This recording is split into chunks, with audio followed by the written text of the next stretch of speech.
justement.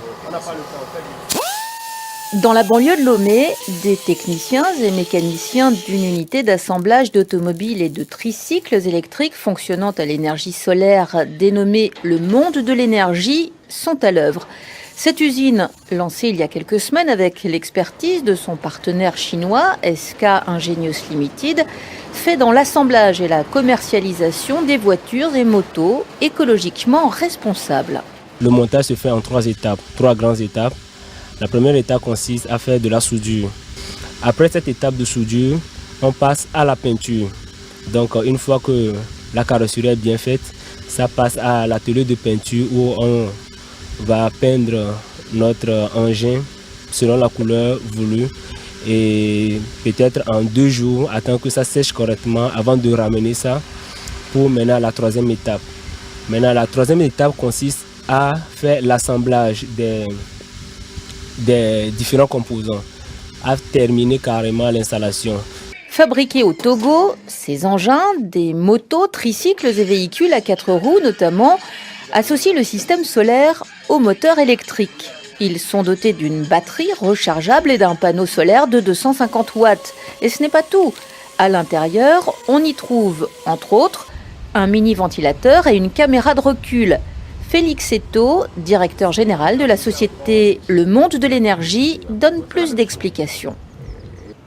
En réalité, c'est en répondant à l'appel du gouvernement togolais de rater à l'industrialisation du Togo, tout en créant de l'emploi, en protégeant l'environnement, que nous avons décidé de nous engager dans l'économie verte, en créant une société au nom de Le Monde de l'énergie. Nous avons commencé avec l'achat des produits, la vente, la commercialisation de tout produit solaire, les lampes, les lampadaires, les torches.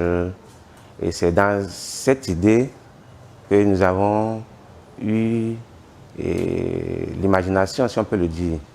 Pourquoi ne pas appliquer les trucs solaires aux engins? Pour les défenseurs de l'environnement, les enjeux économiques de cette innovation sont énormes. Au Togo, c'est 3000 personnes qui meurent chaque année à cause de la pollution. Et donc cette voiture électrique règle ce problème-là.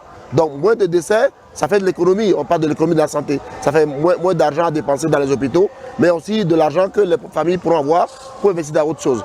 Deuxième sujet, c'est que la création de la fabrication de voitures génère forcément des devises et ça crée de l'emploi. À l'heure où je vous parle, nous sommes en train de... la société Le Monde de l'énergie produit actuellement 25 tricycles pour le Nigeria. C'est quoi? C'est de la devise, c'est de l'argent qui va rentrer dans l'économie nationale. Mais au-delà de ça, il faut noter un positionnement formidable du Togo.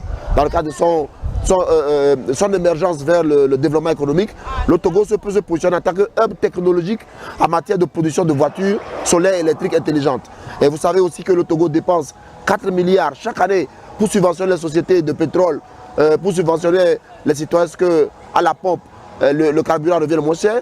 Le Togo pourra faire beaucoup d'énormes économies si ces moyens-là ne sont plus utilisés dans ces subventions. Ces hybrides, qui ont une vitesse moyenne de 60 km/h, permettent à charge pleine de parcourir en moyenne 180 km. La société a déjà commercialisé plus d'une centaine de ces engins. Cédric fait partie des tout premiers acquéreurs de la S-King. J'ai fait le choix de cette voiture parce que premièrement j'aime l'environnement et voir tout ce qu'on dit dans les journaux et autres à propos de la couche d'ozone. J'ai voulu tester premièrement cette voiture, voir si ce qu'on nous dit est vrai.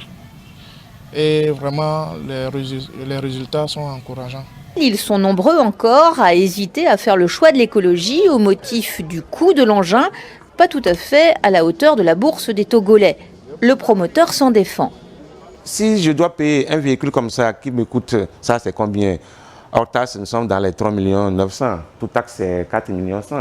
Des véhicules de cette taille, Toyota ou bien BMW, vous n'allez jamais trouver ça à la maison. 4 millions, hein, mon frère.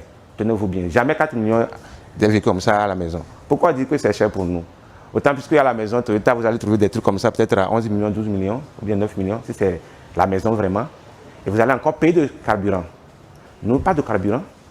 Il n'y a pas de moteur. C'est des moteurs électriques. Il n'y a pas de vidange, il n'y a pas de l'huile à moteur à changer, il n'y a pas de bougie à changer, il n'y a rien de ces choses-là. Et vous avez 4 millions pour le payer. Par rapport à Toyota, je ne fais pas de concurrence aux grandes marques, hein, c'est un exemple que je donne. De 4 millions à 9 millions quelque part, pourquoi dire que c'est cher? Visiblement essoufflés, les promoteurs de la voiture électrique solaire font des appels de phare à l'État togolais pour plus de soutien. Il y a 3 demandes majeures. La première, c'est en termes de créer l'environnement favorable. Pas attention, on fait l'électrique, il ne faut pas exiger qu'on obtienne les plaques de voitures là-dessus. Donc il y a un environnement favorable créé au niveau des lois pour que la production de ces voitures-là se fasse dans des conditions faciles. Deuxièmement, il y a la question de la réduction des frais à l'importation. Donc que ce soit les vitres, que ce soit les parties qu'on importe, que ce soit les panneaux, eh bien, nous payons des taxes à l'importation. Le Togo produit ces taxes-là. Et puis troisièmement, il y a une dimension d'appui financier direct à ce qu'on puisse accompagner ces sociétés en leur donnant des moyens, en envoyant peut-être des experts, en mettant à disposition des étudiants, des personnes, pour réfléchir pour que cette initiative puisse permettre vraiment de positionner le Togo sur la chaîne internationale. En Afrique, où la pollution reste la chose la mieux partagée, ils sont nombreux à croire que l'adoption de la mobilité verte pourra permettre de réduire l'ampleur du phénomène.